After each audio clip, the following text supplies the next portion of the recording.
ನಮಸ್ತೆ ಫ್ರೆಂಡ್ಸ್, ಕಲಾವತಿ ಅಡುಗೆ ಮನೆಗೆ ಸ್ವಾಗತ.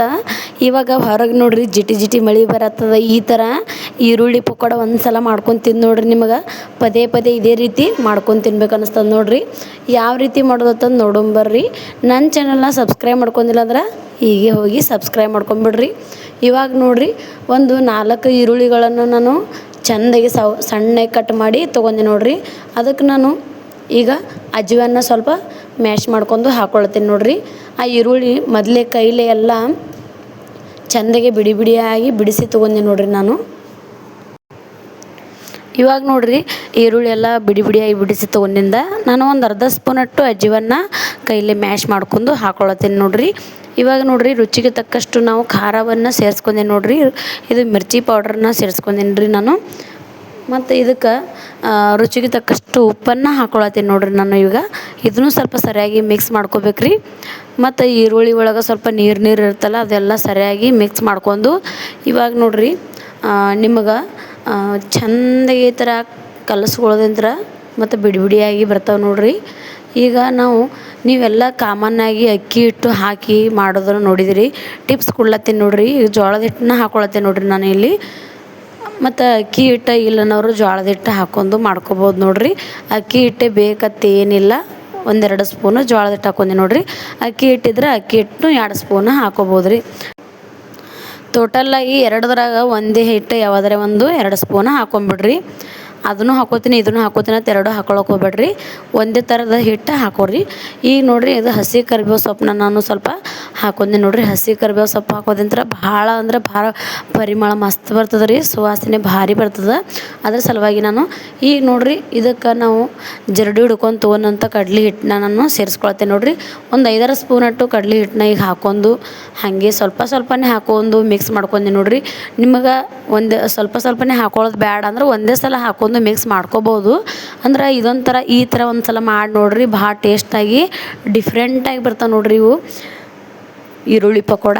ಈಗ ನೋಡ್ರಿ ನೀರು ಬರೀ ಜಸ್ಟ್ ಚುಮ್ಕಿಸ್ಬೇಕ್ರಿ ನೋಡ್ರಿ. ಈಗ ನೀರು ಜಾಸ್ತಿ ಒಮ್ಮೆ ಹಾಕಕ್ಕೆ ಹೋಗ್ಬಾರ್ದು. ಸ್ವಲ್ಪ ನೀರು ಹಾಕ್ಕೊಂಡು ಈ ಥರ ಕಲಿಸ್ಕೊತಾ ಬರ್ಬೇಕು ನೋಡ್ರಿ. ಇವಾಗ ನೋಡ್ರಿ ಮತ್ತೊಂದು ಸ್ವಲ್ಪ ನಾನು ಹಿಟ್ಟನ್ನು ಸೇರಿಸ್ಕೊಳ್ತೀನಿ ನೋಡ್ರಿ. ನಿಮಗೆ ಈ ಥರ ಕಿರಿಕಿರಿ ಆಗ್ತದ ಹಿಂಗೆ ಒಂದೊಂದು ಸಲ ಬೇರೆ ಸಲ ಹಾಕ್ಕೊಳ್ಳೋದಂದ್ರೆ ಒಂದೇ ಸಲನೂ ಹಾಕ್ಕೊಂಡು ಮಾಡ್ಕೊಬೋದು ನೋಡ್ರಿ, ಏನು ತೊಂದರೆ ಇಲ್ಲ. ಈಗ ಸ್ವಲ್ಪ ನೀರನ್ನು ಮತ್ತೆ ಚುಮ್ಕಿಸ್ಲತ್ತೀನಿ ನೋಡ್ರಿ ನಾನು. ಮತ್ತೀಗ ಆ ಕಡೆ ಎಣ್ಣೆ ಕಾಯ್ಲಕ್ಕೆ ಇಟ್ಟಿದೆ. ಎಣ್ಣೆ ಕಾಯ್ದ ನೋಡ್ರಿ. ಕಾಯ್ದಂಥ ಎಣ್ಣೆನ ಒಂದು 3 ಸ್ಪೂನಟ್ಟು ಎಣ್ಣೆನ ಹಾಕೊಂಡೆ ನೋಡ್ರಿ. ಒಳಗೆ ಕಾಯ್ದಿದ್ದು ಎಣ್ಣೆ ಹಾಕೋದಿಂತ್ರ ಕ್ರಿಸ್ಪಿಯಾಗಿ ಗರಿಯಾಗಿ ಬರ್ತಾವೆ ನೋಡ್ರಿ. ಈಗ ಎಣ್ಣೆ ಮೊದಲೇ ಕಾಯ್ಲಕ್ಕೆ ಇಟ್ಟಿದೆ ರೀ ನಾನು. ನೀವು ನೆನಪಿರಲಿ. ಮತ್ತು ಈರುಳ್ಳಿ ಪಕೋಡ ಮಾಡಬೇಕಪ್ಪ ಅಂತಂದ್ರೆ ಅವಾಗೇ ಮಾಡಬೇಕು. ಜಾಸ್ತಿ ಅದನ್ನು ನೆನೆಲಕ್ಕ ಬಿಡಬಾರ್ದ್ರಿ. ಹಿಟ್ಟು ಆಗಿಂದಾಗೆ ಮಾಡ್ಕೊಂಡು ಆಗಿಂದಾಗೆ ತಿಂದುಬಿಡ್ಬೇಕು ನೋಡ್ರಿ. ಇವಾಗ ಎಣ್ಣೆ ಎಲ್ಲ ಚೆಂದಾಗಿ ಕಾಯ್ದುಬಿಟ್ಟದ ನೋಡ್ರಿ. ಎಣ್ಣೆ ಯಾವಾಗಲೂ ಚೆಂದ ಕಾಯಬೇಕು. ನೀವು ಬಜ್ಜಿ ಬಿಟ್ಟೋರ ಥರನೇ ಗುಂಡಾಗೆ ಬಿಡಕ್ಕೆ ಹೋಗ್ಬೇಡ್ರಿ. ಈ ಥರ ಬಿಡಿ ಬಿಡಿಯಾಗಿ ಬಿಡ್ರಿ. ಈರುಳ್ಳಿ ಬಿಡಿ ಬಿಡಿಯಾಗಿ ನೋಡ್ರಿ. ಇಲ್ಲಿ ಬಿಡ್ಲತ್ತಿ ನೋಡು, ಇದೇ ಥರನೇ ಬಿಡ್ಬೇಕ್ರಿ. ಈಗ ಹೊರಗಡೆ ಜಿಟಿ ಮಳೆ ಬರಕತ್ತದ. ಈ ಥರ ಒಂದು ಸಲ ಪಕೋಡ ಮಾಡ್ಕೊಂಡು ತಿಂದು ನೋಡ್ರಿ. ನನಗೆ ಕಮೆಂಟ್ ಮೂಲಕ ಬಂದು ನೀವು ತಿಳಿಸ್ತೀರಿ ನೋಡ್ರಿ. ಭಾಳ ಮಸ್ತ್ ಅಂದ್ರೆ ಮಸ್ತ್ ಆಕ್ಕವ ನೋಡ್ರಿ. ಒಂದು ಸಲ ಈ ವಿಧಾನದಾಗ ಟ್ರೈ ಮಾಡಿರಿ. ಟಿಪ್ಸ್ನು ಹೇಳ್ಕೊಟ್ಟಿನಿ ನೋಡ್ರಿ ನಿಮಗೆ. ಅಕ್ಕಿ ಹಿಟ್ಟು ಇಲ್ಲಾರ್ದವರು ಜೋಳದ ಹಿಟ್ಟು ಹಾಕ್ಕೊಂಡು ಮಾಡ್ಕೋರ ತಂದು.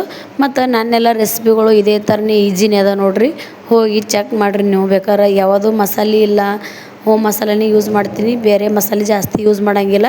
ಮತ್ತು ಟಿಪ್ಸ್ನು ಹೇಳ್ಕೊಟ್ಟಿರ್ತೀನಿ. ಯಾವುದು ಮನ್ಯಾಗ ಇರೋಂಗಿಲ್ಲ. ಮತ್ತು ಎದ್ರ ಬದಲಿ ಏನು ಹಾಕ್ಕೋಬೇಕು ಅನ್ನೋ ಟಿಪ್ಸ್ನು ಹೇಳ್ಕೊಟ್ಟಿರ್ತೀನಿ. ಹೋಗಿ ಚೆಕ್ ಮಾಡಿರಿ ನನ್ನ ಚಾನಲ್ದಾಗ. ಭಾಳ ಅಂದ್ರೆ ಭಾಳ ಈಜಿ ರೆಸಿಪಿಗಳು ಇರ್ತಾವೆ ನೋಡ್ರಿ. ಇವಾಗ ನೋಡ್ರಿ ಈರುಳ್ಳಿ ಹಾಗೆ ಚೆಂದಾಗಿದು ಬೈಸ್ಕೋಬೇಕು ನೋಡ್ರಿ. ಆ ಕಡೆ ಈ ಕಡೆ ಹೊಳಸಾಡಿ ಚೆಂದಾಗಿ ಈ ಥರ ಎಲ್ಲ ಕಡೆ ಬೈಸ್ಕೋಬೇಕು ನೋಡ್ರಿ. ಇದಕ್ಕೇನು ಹಸಿ ಬಿಸಿ ಒಳಗೇನು ಉಳಿಯಂಗಿಲ್ಲ. ಮತ್ತು ಹೈ ಟು ಮೀಡಿಯಮ್ ಫ್ಲೇಮ್ದಾಗ ಗ್ಯಾಸ್ ಇಟ್ಕೊಂಡು ಇದನ್ನು ಕರ್ಕೋಬೇಕ್ರಿ ನೋಡ್ರಿ ನೀವು. ಈಗ ಇದಕ್ಕೆ ಹಸಿ ಕರಿಬೇವನ್ನ ಸ್ವಲ್ಪ ಲಾಸ್ಟಿಗೆ ಹಾಕ್ಕೊಳತ್ತೀನಿ ನೋಡ್ರಿ. ಇದ್ರೊಳಗೆ ಹಾಕೊಂಡ್ರೆ 2 ಸಲನೂ ಕರೆದು ಬಿಡ್ತಾವೆ ರೀ. ಅದನ್ನು ಕರೆದು ಬಿಡ್ತದೆ, ಇದನ್ನು ಕರೆದು ಬಿಡ್ತದೆ. ಮತ್ತು ಹೊಳ್ಳೊಳ್ಳಿ ಮಾಡ್ಕೊಳ್ಳೋಂಥ ಒಂದು ಕೆಲಸನೇ ಹತ್ತಂಗಿಲ್ಲ ನಿಮಗೆ. ಅದ್ರ ಸಲುವಾಗಿನ ಅದ್ರಾಗೆ ಹಸಿ ಕರಿಬೇವನ್ನ ಹಾಕೊಂಡೆ ನೋಡ್ರಿ. ಈಗ ಭಾಳ ಮಸ್ತ್ ಅಂದ್ರೆ ಮಸ್ತ್ ಫ್ಲೇವರ್ ಬರ್ತದೆ ರೀ ಇದು. ಮತ್ತು ನಮ್ಮ ಈರುಳ್ಳಿ ಪಕೋಡ ರೆಡಿ ಆದ ನೋಡ್ರಿ. ಇದನ್ನು ಪ್ಲೇಟಿಗೆ ನಾನು ಟ್ರಾನ್ಸ್ಫರ್ ಮಾಡ್ಕೊಳತ್ತೀನಿ ನೋಡ್ರಿ. ಇವಾಗ ನೋಡ್ರಿ ನೋಡ್ತಿರ್ಬೋದು ನೀವೀಗ ಕಲರ್ ಎಷ್ಟು ಮಸ್ತ್ ಬಂದವು ಕಲರ್. ನೀವು ಹೊರಗಡೆ ಎಲ್ಲ ಹೋಟೆಲ್ ಒಳಗೆ ತಿಂತಿರಲ್ಲ, ಅದಕ್ಕಿಂತ ಭಾಳ ಬಾರಿನೇ ಆತವು. ಬೇಕಾರೆ ನೀವು ಒಂದು ಸಲ ಟ್ರೈ ಮಾಡಿ ನೋಡಿರಿ. ಇದು 2ನೇ ಬ್ಯಾಚನ್ನು ರೆಡಿ ಮಾಡ್ಕೊಂಡಿ ನೋಡಿರಿ. ಆ ಕಡೆ ನಾನು ಆ ಕಡೆ 2ನೇ ಬ್ಯಾಚನ್ನು ರೆಡಿ ಮಾಡ್ಕೊಳತ್ತೀನಿ. ಅವು ರೆಡಿ ಆಗ್ಯಾವ ನೋಡಿರಿ 2ನೇ ಬ್ಯಾಚ್. ಅದಕ್ಕಿಂತ ಭಾರಿ ಇವು 2ನೇ ಬ್ಯಾಚನ್ನು ಬಂದವು ನೋಡಿರಿ. ಭಾಳ ಮಸ್ತ್ ಬಂದವು ನೋಡಿರಿ. ಇದ್ರೊಳಗೂ ಕರಿಬೇವು ಸೊಪ್ಪನ್ನ ಹಾಕೊಂಡು ಇದನ್ನು ರೆಡಿ ಮಾಡ್ಕೊಂಡೆ ನೋಡಿರಿ. ಇವಾಗ ನೋಡಿರಿ ನಮ್ಮ ವಿಡಿಯೋ ನಿಮಗೆ ಇಷ್ಟ ಆಗಿತ್ತಂದ್ರೆ ಸಿಂಪಲ್ಲಾಗಿ ಪಕೋಡ ಯಾವ ರೀತಿ ಮಾಡೋದು ಅಂತ ತೋರಿಸ್ತೀನಿ ನೋಡಿರಿ. ಅಷ್ಟೇ ಟೇಸ್ಟಿಯಾಗಿ ಸಿಂಪಲ್ಲಾಗಿ ನನ್ನ ವಿಡಿಯೋ ಇಷ್ಟ ಆಗಿತ್ತಂದ್ರೆ ನೀವು ಲೈಕ್ ಮಾಡೋದು ಮಾತ್ರ ಮರಿಬೇಡ್ರಿ, ಕಮೆಂಟ್ ಮಾಡೋದು ಮಾತ್ರ ಮರಿಬೇಡ್ರಿ, ಸಬ್ಸ್ಕ್ರೈಬ್ ಮಾಡೋದು ಮಾತ್ರ ಮರೆಯೋಕ್ಕೆ ಹೋಗ್ಬೇಡ್ರಿ ಫ್ರೆಂಡ್ಸ. ಯಾಕಂದ್ರೆ ನಾ ಇಷ್ಟು ಈಸಿ ಪಕೋಡನ ಹೇಳ್ಕೊಟ್ಟಿನಿ ನೋಡಿರಿ. ಮತ್ತು ನನ್ನೆಲ್ಲ ಚಾನಲ್ಗಳ ರೆಸಿಪಿನ ನೀವು ಹೋಗಿ ಚೆಕ್ ಮಾಡಿರಿ. ಭಾಳ ಈಜಿ ಇರ್ತಾವೆ ರೀ. ಇದೇ ಥರ ಈಜಿ ರೆಸಿಪಿ ಒಂದಿಗೆ ನಾನು ಡೈಲಿ ಬರ್ತಾಯಿರ್ತೀನಿ ರೀ. ಮತ್ತು ಆಲ್ ಅಂತ ಕ್ಲಿಕ್ ಮಾಡಿರಿ. ನಾ ಹಾಕೋ ಎಲ್ಲ ವಿಡಿಯೋ ನೋಟಿಫಿಕೇಷನ್ನ ಫಸ್ಟ್ ನಿಮಗೆ ಬರ್ತಾವೆ ನೋಡಿರಿ. ನೀವು ನನ್ನೆಲ್ಲ ರೆಸಿಪಿಗಳು ನೋಡಿ ಟ್ರೈ ಮಾಡ್ಬೋದು ರೀ. ನಿಮ್ಮ ಕಡೆ ಪಕೋಡ ಯಾವ ರೀತಿ ಮಾಡ್ತಾರೆ ಮತ್ತು ಸ್ಪೆಷಲ್ ಬಜ್ಜಿ ಯಾವ್ದು ಅನ್ನೋದು ನಿಮ್ಮ ಊರ ಕಡೆ ಕಮೆಂಟ್ ಮೂಲಕ ತಿಳಿಸ್ರಿ. ಆ ಥರ ನಾನು ರೆಸಿಪಿಗಳನ್ನು ಮಾಡಿ ಹಾಕ್ತೀನಿ ನೋಡಿರಿ ವಿಡಿಯೋದಾಗ. ಮತ್ತು ಯಾವ ರೆಸಿಪಿ ನಿಮ್ಗೆ ಡೌಟ್ ಇದ್ದು ಅಂದ್ರೆ ಅವು ಕೂಡ ನೀವು ಕಮೆಂಟ್ ಮೂಲಕ ತಿಳಿಸ್ರಿ. ನಾ ಮಾಡಿ ವಿಡಿಯೋನ ಹಾಕ್ತೀನಿ ನೋಡಿರಿ. ಇವಾಗ ನೋಡಿರಿ ಬಿಸಿ ಬಿಸಿ ಚಹಾ ಜೊತೆ 1 ಕಪ್ ಚಹಾ ಇದ್ರೆ ಮತ್ತು ಈ ಥರ ಪಕೋಡ ಇದ್ರೆ ಮಳೆ ಬರುವಂಥ ಟೈಮ್ನ ತಿಂದ್ರೆ ಸ್ವರ್ಗನೇ ನೋಡಿರಿ. ಈ ಥರ ಮಾಡ್ಕೊಂಡು ತಿಂದು ನೋಡಿರಿ ಎಷ್ಟು ಗರಿ ಗರಿಯಾಗಿ ಎಷ್ಟು ಮಸ್ತ್ ಬಂದವು. ನನ್ನ ಚಾನಲ್ನ ಸಬ್ಸ್ಕ್ರೈಬ್ ಮಾಡಿ ಫ್ರೆಂಡ್ಸ್. ಮತ್ತೆ ಮುಂದಿನ ರೆಸಿಪಿಯಿಂದ ಸಿಗ್ತೀನಿ ನಾಳೆ ಫ್ರೆಂಡ್ಸ್.